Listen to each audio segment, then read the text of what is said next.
All right, well, let's get the thoughts now of Patrick Henningsen. He's a geopolitical analyst and also executive editor of the 21st Century Wire.com website. Good afternoon to you, Patrick. What's your response to what Putin has said in his response to the accusations made by Joe Biden?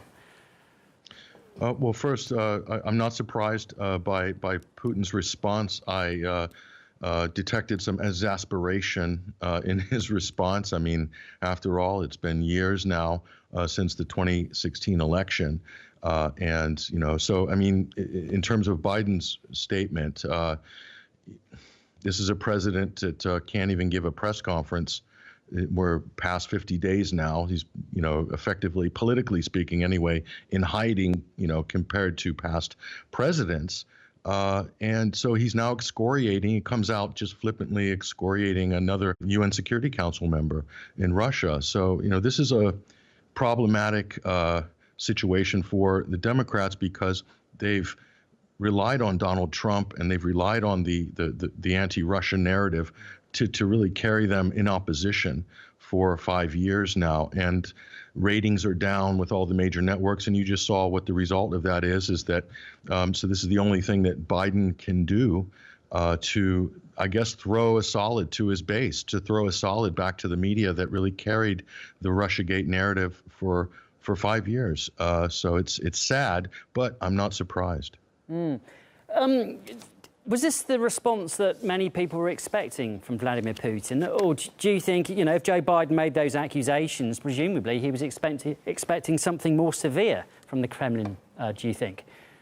I think it was, I'm not surprised because if you look at Vladimir Putin's been very consistent over the years. He's very predictable in his responses. It's always very measured. He's magnanimous. I dare say he's the adult in the room in this particular situation. So, you know, and he wishes him well. I mean, so, you know, in terms of a statesman, you just compare the two in this exchange, and it really tells you all you need to know about, you know, the U.S. president, the state of the White House right now in terms of foreign policy. You know, Biden's denigrating the Russian president.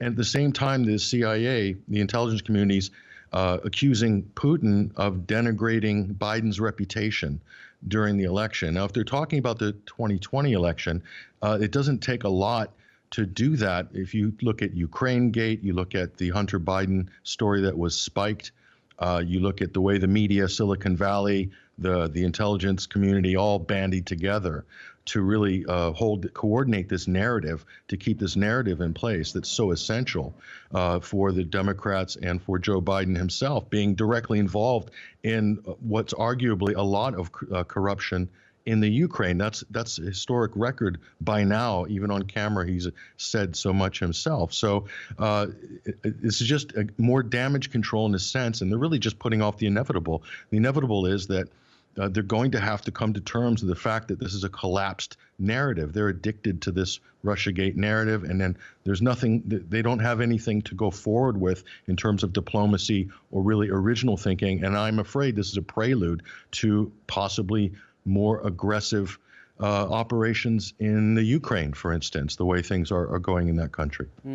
Just with regard to the interview that Joe Biden gave, I'd be interested to get your thoughts on this. It didn't seem this was something that Joe Biden had planned to say, that Putin was a killer. It was very much fed to him by the interviewer. And it could well have just been badly handled by Joe Biden. I mean, should we really read that much into it? Yeah, I agree with you. I think it was. I think Joe Biden's kind of an easy target from the media in that sense because he himself is, you know, he's been accused of being in cognitive decline. I don't think he doesn't write any of his speeches. He's very uncomfortable with the press. So, yes, I mean, that's a legitimate excuse, but it doesn't bode well for the president of the United States to be sort of being spoon-fed talking points like that from the press and then just kind of running with it. And this is the result that you get. So then you add this to the whole Navalny drama as well, which the White House is very much, you know, wanting to always use as a kind of battering ram against Russia as well. So I can't imagine what the ambassador is going to be talking about as he's been recalled. I mean, it's almost like they have to, you know, I don't know, be prepared for in impasse for, I don't know, maybe the next 4 years in terms of relations with the U.S. The first law of politics, especially Democrat politics, is never admit you made a mistake. So I don't think the White House is going to walk this back. They're just going to either move away from it, completely deny it. We already seen the White House press secretary, Jen Psaki, just completely deflecting from this. They just want to get away from it. But it's still there. It's still there. It's on the record. And that's a problem.